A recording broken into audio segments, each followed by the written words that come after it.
What's going on, everyone? So we're taking a look at White Day Kisuke here, who at first glance a lot of you are going to think, oh, he got the short end of the stick, he's got stamina recovery link, he sucks.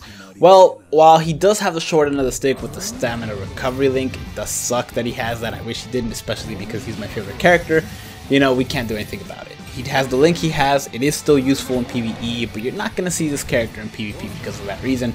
However, when it comes to the actual options for this character, you have a lot, because he has a boost move, making him able to use a NAD build, or a strong attack damage build, or a strong attack recharge build, and you can get a lot out of this character. Let's start off by taking a look at his abilities real quick. He's got Sprinter, which is generic, Bruiser at 20, which could be higher but isn't, Devastation, which sucks, but he's got Frenzy, Debilitator, and Enhancer. Those are really the ones you're going to want to focus on for this character, because you can actually build him in many different ways. Let's take a look at the strong attack damage build first, because it is the build that's probably going to be the most popular for this character, because he has such a high SP and he has Frenzy. His strong attack damage is probably going to be the most used, but I don't think it's the most powerful, the most effective, I guess. It is the most powerful because it is the one you get the most damage out of, but because his strong attack 2 is a boost move, it does take 40 seconds for it to recharge, which means you can't take advantage of all of the strong attacks as much as you could any other character, so you kind of have to play it a little differently. That said, it is the one with the most damage with the strong attacks, and you do still have a NAD that's actually pretty good because of the boost move. Granted, that NAD only sticks around for 20 seconds, but you know, it's better than nothing. A strong attack recharge build, I feel, would probably be the best for this character, or some sort of hybrid with strong attack recharge. And what I mean by hybrid is really just like something with Frenzy Yoroichi and Frenzy Byakuya, just because they increase both strong attack damage and they reduce the cooldown. I feel like that build would be the best build for this character, just because you have the best of all three. You have good strong attack damage, you have good strong attack recharge, and because of the strong attack recharge and the strong attack 2, your attack is going to be good. So it's actually a pretty good option, is the strong attack recharge hybrid. Lastly, there's also the option of using a NAD build on him. It's actually not a terrible idea. I think it's still not the best idea, honestly.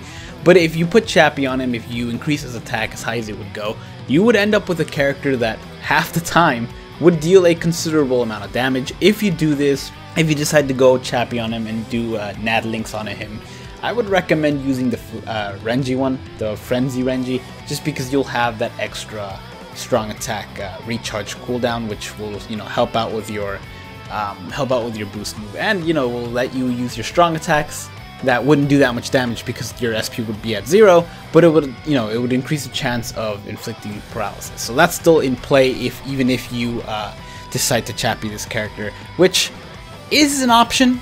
Is maybe not the best option, but you know, it's still okay. Now, you could also choose to do kind of a hybrid of both, increases SP, increases attack, and maybe do like Frenzy Yoroichi, Frenzy Byakuya, or maybe even Frenzy Byakuya, Frenzy Renji, and then Frenzy Grimmjow, and kind of have the best of all three, you know, because if his attack would be increased, his SP would be increased, his strong attack damage, strong attack recharge, and normal attack damage would all be increased. So that's actually not a terrible idea for this character, but you do have to keep in mind that half the time, or, you know, depending on how much recharge you have, his boost move is not going to be active, so you do have to keep that in mind.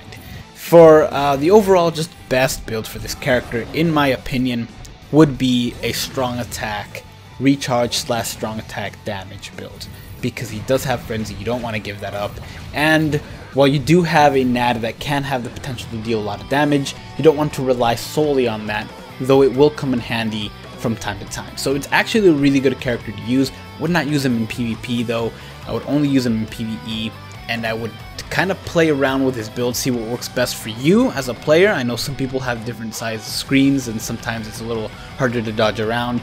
For those of you who find it harder to dodge around, I would recommend not doing the NAD build, because there's a lot of dodging when it comes to NAD, and if you're not good at it, don't do it. It's perfectly okay. Yeah, that's my build for this character. I will definitely be making different builds for this character, different videos for this character specifically, because he is, like I said, my favorite character, and he does have a lot of different options, so I will definitely do some videos on him, but I would recommend just sticking with a hybrid strong attack damage / strong attack recharge, because you still end up with normal attack damage increase because of the boost move. That said, that's it for this video, guys. Thank you for watching. I hope you enjoyed. I hope you found it useful. And let me know what other characters you want to see, what other characters you have questions about builds, and whether or not you want me to do the other White Day characters. Take care.